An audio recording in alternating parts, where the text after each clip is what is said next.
No. This one you might die from. It is a 50-50 shot. Okay. You know what? Pretty much guaranteed. You just have to choose which way. Right.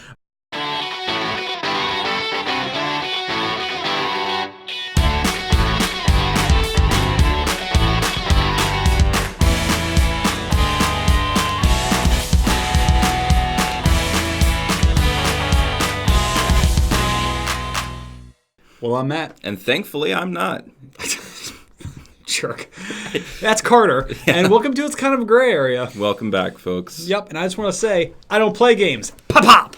It's me shooting you. Your pop-up? No, I'm not shooting my pop-pop. You just said I don't play games, pop-pop. Pop-pop. It's my pop gun.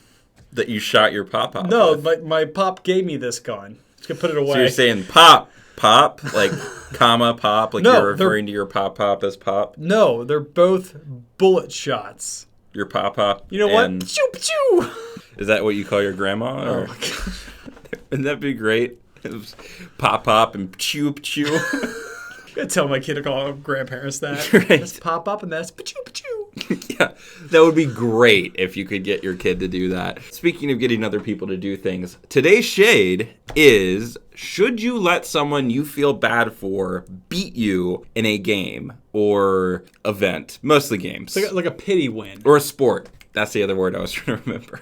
Video games are sports. Yes. Yeah. And they even make sport video games, which is kind of dumb, honestly. That's a whole other shade we should do. I've never seen the appeal of playing basketball on a video Right, game. or soccer, or why do you buy each version every year that it comes out if it's always the same game? But what's the difference between playing FIFA 2020 and FIFA 2019? Names. Yeah, but I think we've all often been in this sort of situation, and it's kind of a gray area. Yeah.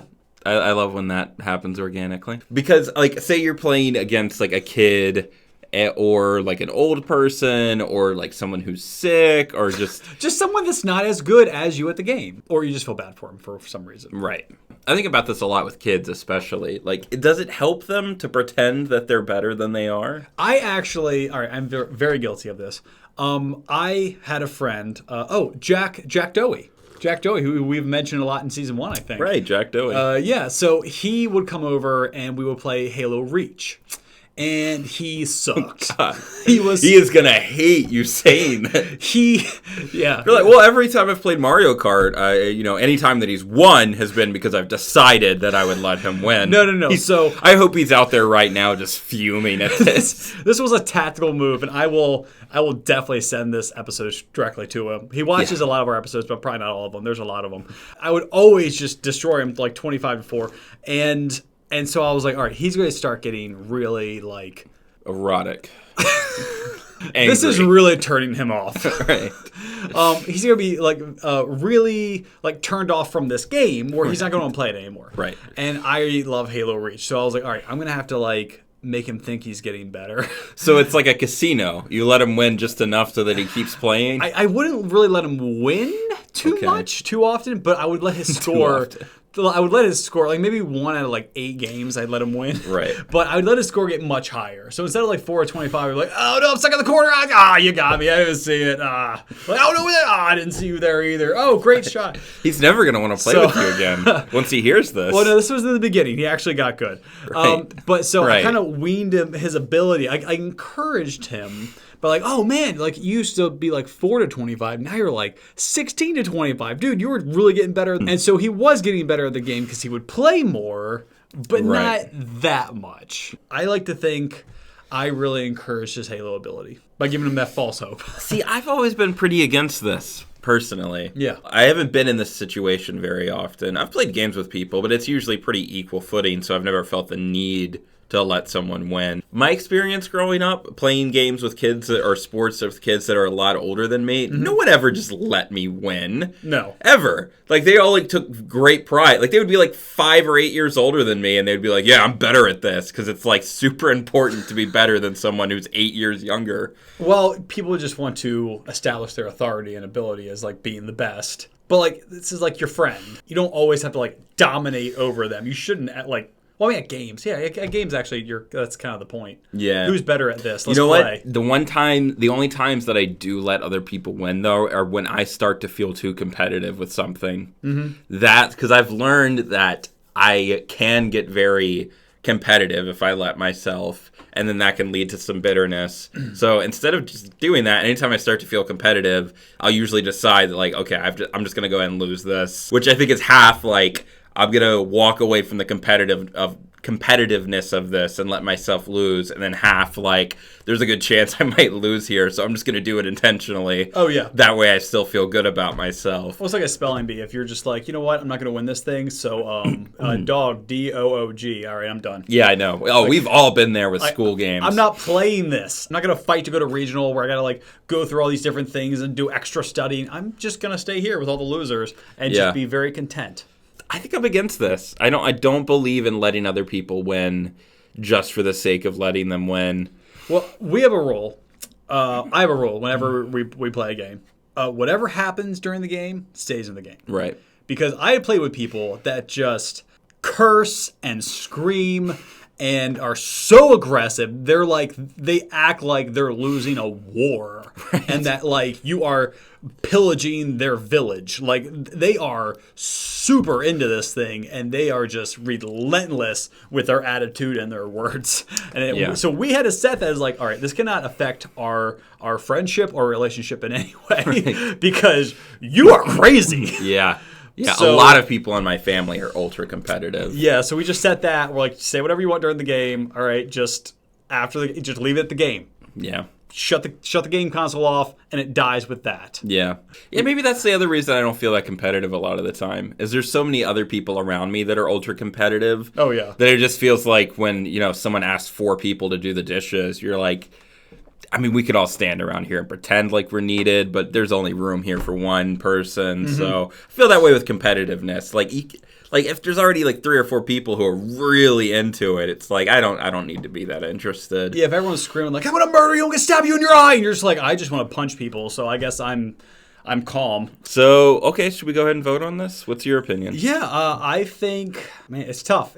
I would say that you should have pity, because I've done it. You should have pity on people. It shouldn't be obvious. It shouldn't be overwhelming, but you should be like, you know what, I'm going to let them win a couple times or get close to winning at least, so that they enjoy the game more, because you're playing a game to enjoy it. Right. Typically, or that's the initial point of the game. Like I do with you in the rock, paper, scissors. Yes. See, you get it. So I'm really for this. All right. Every few episodes I let you win so that you'll keep doing the show. You're in the universe, like... talk, and you're like, let's just let him have this one. Right. Yeah. He hasn't won in like 20 episodes, guys. Let's just give him this one. Yeah.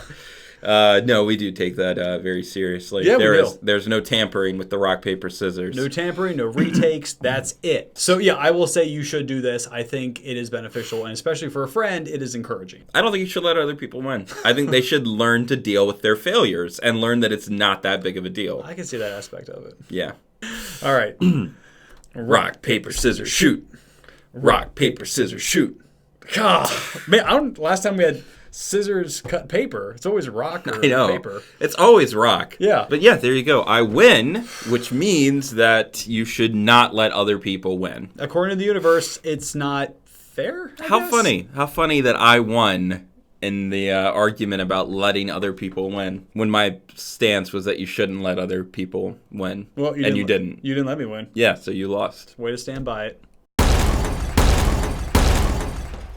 All right, guys, today's Would You Rather, and Carter, you know what? You can answer this if you want. No. This one, you might die from. It is a 50-50 shot. Okay. You know what? It's pretty much guaranteed. You just have to choose which way. Right. All right, so would you guys, and Carter, would you rather pick up a hitchhiker at midnight on a deserted road? Okay. Okay, so the dangers of that.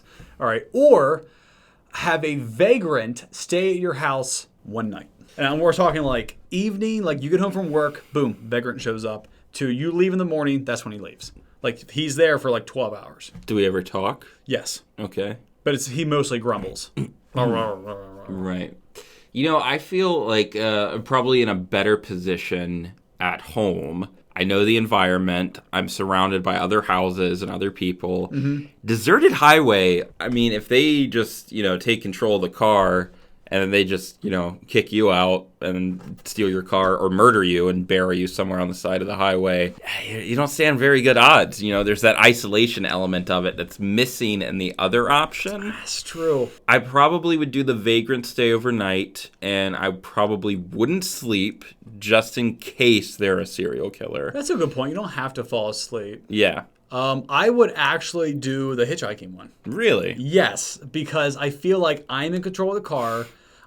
You always see those movies where it's just like pull over. It's just like, no, I'm gonna speed up, and then if you cut me, then we both die. Potentially, yeah. But they might just cut you anyway because they're crazy. Right. And they don't care. But yeah, I feel like if I'm in the car, I'm the driver, I'm in control. It is an abandoned highway though. There's that. I mean, they could stab you in the leg, and then you might still be able to keep driving, but you would have heavy blood loss, and then you just, run off the road into a ditch. Yeah, they don't have to just immediately kill you. They could just stab you in the stomach. And then I think abdominal wounds, you've got usually 10 minutes or so for internal abdominal bleeding. wounds are typically pretty slow, painful ways to die. So it's not like you'd crash. You just slowly fade. Yeah. Man, I might switch it. Yeah. No, I'm going to stick with the car. I'm going to stick with it. It's not as safe. I mean, you can fortify your bedroom at night with the vagrant there. Just keep a weapon on hand, leave your lights on, stay up. And even go down and talk to them. And if they're not crazy, then maybe you make a new friend. Yeah, but crazy people are always nice until they slit your throat. I don't know if that's a universal truth. No, but just think of all the people that you see on TV. I don't know. I'm sticking with it. It might be safer on your end, but I'm sticking with the whole car thing. Just because you don't want to admit that you were wrong. You got that right. But I can if they hold a gun to my head or my leg or whatever, or between my legs, that would be terrifying. Yeah. I think you'd probably stop then. Yeah, just crash into a tree and then have your seatbelt. Do the whole seatbelt thing where you're buckled up and you unclick there, so then you just crash. I just imagine you're approaching the thing you're going to run into and you're trying to unclip it, but their seatbelt won't unclip, and they're just like, what are you doing? Just hold on a minute. Right. Shoot me in 5 seconds, but you're 3 from the tree. It's all right, I'll count it down. This hitchhiker is very accommodating. Yeah, he's got all the time in the world to kill you. He's in no rush. Yeah, I would stick with that. Okay, there you go. Well, we found out that you should not let anyone win ever at all costs for anything at any time, no matter what it takes to win. Intentionally. That was the answer given to us by the universe. And Matt would get shot between the legs by a hitchhiker, and I would make friends with a vagrant that had a sleepover at my house. There you go. Yep. Well, if you guys like today's episode, there's a lot more out there you might also enjoy that we've made from this show. Things that you would enjoy that we've shot. So, go check out those episodes and give those a chance. Yeah, but in the meantime, remember to comment, like, and push that subscribe button. Mm-hmm. And never bring an ant farm to a job interview. Ring the notification bell. Always give your friend the broken controller. And paint your car camo to avoid getting speeding tickets. It works. They'll never see you coming. And as always, IKAGA. Yup.